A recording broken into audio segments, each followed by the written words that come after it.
This video will show you how to replace the front inner tie rod end on a Mitsubishi Lancer. This is part of your front steering and suspension, located behind your front wheel. Let's get into it. Okay friend, let's get started on our job. Safely raise and support the front of the vehicle so the wheel's off the ground. Now once you've done that, you're going to remove all 5 of your 21mm lug nuts so we can get the wheel off of here.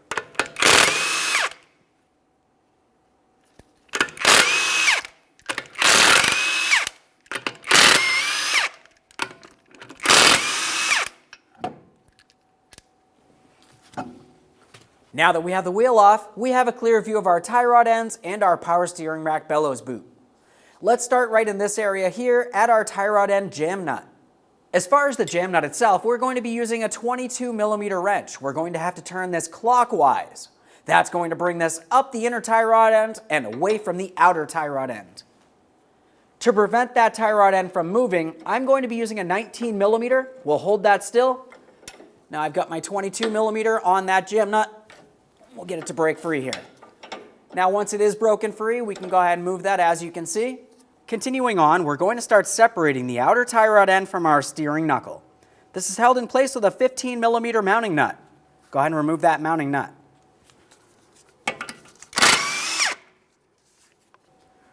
We'll just give that a quick inspection, start it back on there a couple threads. With that in place, use some penetrant inside of this area and we'll continue on with a hammer. We're going to cause some vibration along this area of the steering knuckle. Being aware not to cause any damage, we want to make sure that the tie rod end drops down and away. We have the nut on here so it cannot fall out and potentially hurt us.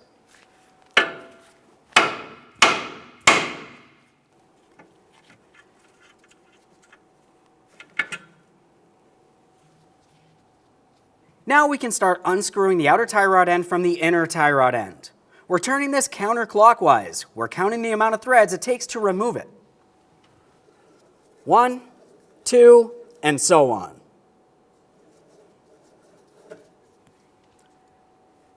There it is, friend. A quick inspection and set it aside. Let's remove our jam nut from this area.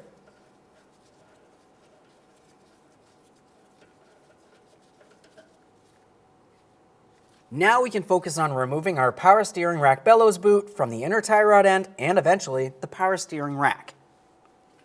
Along the outer aspect of the bellow boot, you're typically going to find a clamp of some sort. If it's an original clamp, you can just go ahead and squeeze on the ears and remove it. Give it a quick inspection, make sure it's not damaged in any way. The next thing I always like to do is break it free. I'm using a small hose pick, but you can use pretty much anything that will make its way in between the boot and the inner tie rod end. Now that I have that off of there, the next thing I'm going to do is use this hose pick to break it free from the inner tie rod end. After that, we'll be making our way towards that power steering rack. Now, as far as the clamp on the inner portion of the bellow boot, typically if it is an original clamp, it's a single time use. So for this, I'm just going to line up with the tab on the clamp itself with a pry bar, and I'm going to tap on the far end of a pry bar with a hammer, breaking this free. We'll dispose of that properly. Now we'll take hold of the bellow boot. We're going to give it a slight twist and pull it out and away.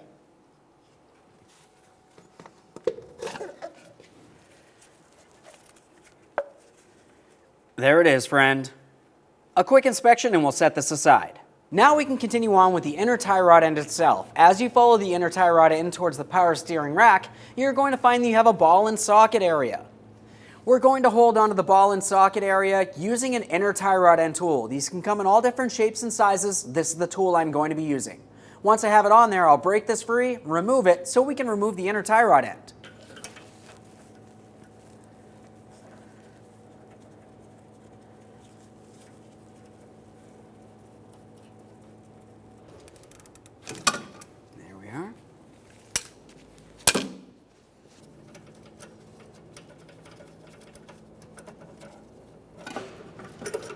Continue on turning this counterclockwise to remove it from the power steering rack.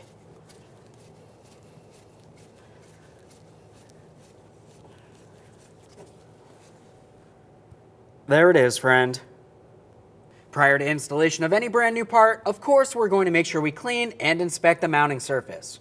As far as the power steering rack is concerned, we're going to clean the area where the tie rod screws into first. I'm just using a clean rag for this. We don't want to use any type of detergents. Typically, you will find that there is grease along this area. We can leave the grease. Once you do have that area cleaned, we want to continue on a little further in towards the power steering rack housing itself. Now in this area, you're going to find a small seal. If there's any fluid leaking out, it means you have to replace the power steering rack. This one clearly looks fine, so we'll continue on. After a quick comparison of the new tie rod to the original, we can prepare for installation. We're going to start this onto the power steering rack. We're turning it in by hand. Once we have it bottomed out, we'll snug it using our inner tie rod end tool.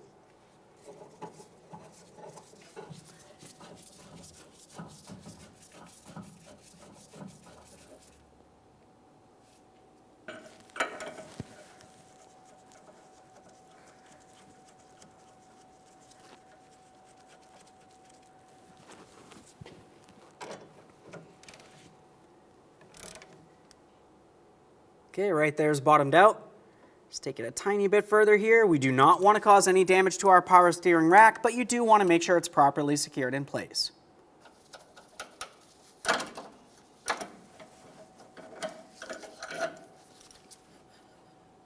Now the next thing we have to do is apply lubricant inside of the ball and socket area of the inner tie rod end. We'll pivot that. With your inner tie rod end, you're going to find that it came with a packet of lubricant. Let's apply some lubricant directly into this area. We'll work it around.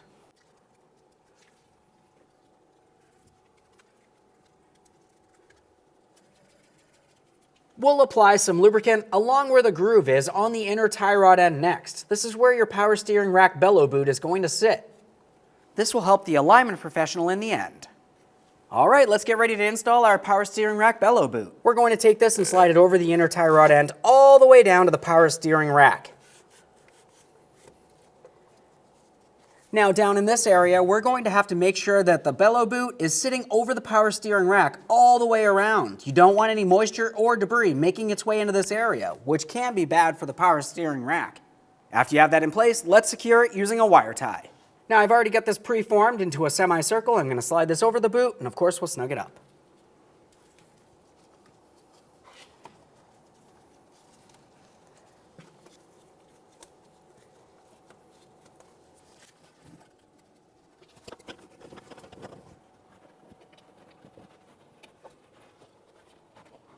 As far as tightening wire ties, go ahead and use some long nose pliers. We're going to grab hold of this, we'll give it a slight twist, making sure it's as tight as possible, and we can trim off any excess using some cutters.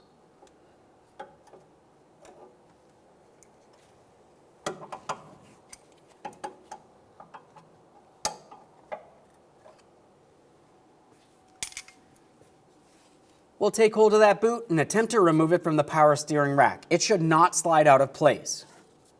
Now let's continue on with the outer clamp for the bellows boot. Prior to installing that clamp, we want to make sure that we have the bellows boot in the proper area. You remember that we lubricated the small groove on the inner tie rod end. We want to make sure we have the boot in the same area. After that, we'll go ahead and squeeze on the ears of our clamp and slide it into place.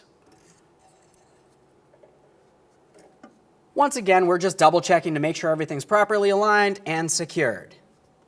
Prior to installing our jam nut, we're going to use some anti-seize directly on the threads of the inner tie rod end. For this, I typically start with the anti-seize right where I'd like to have my jam nut resting. So I'm going to apply that approximately halfway up the threaded portion here.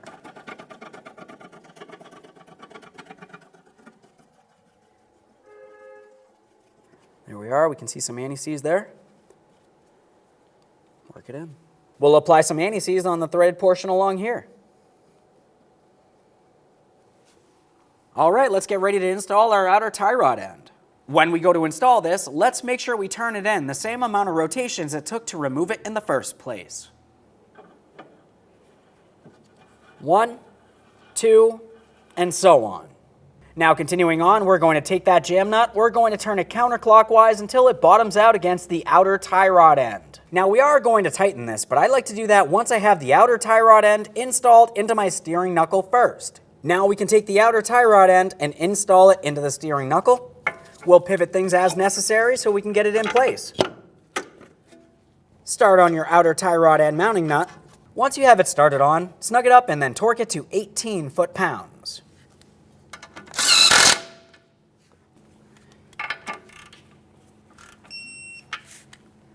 Double check to make sure that's secured. Now we need to tighten our jam nut. To tighten this, I'm holding the tie rod end and I'm turning the jam nut counterclockwise, bringing it in closer towards my outer tie rod end. One last quick inspection in this area and we can reinstall our wheel.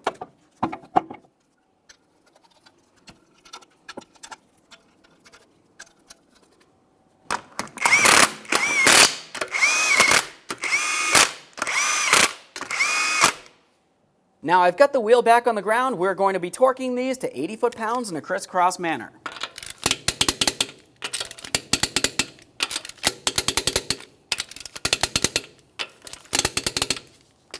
Torqued. Okay friend, we finished our installation. At this point, go ahead and hop in the passenger compartment and take your vehicle for a road test down to your local alignment shop. Thanks for watching. When only the best will do, demand TRQ. The only company that lets you view before you do. TRQ is committed to offering the highest quality aftermarket auto parts that are engineered for peace of mind.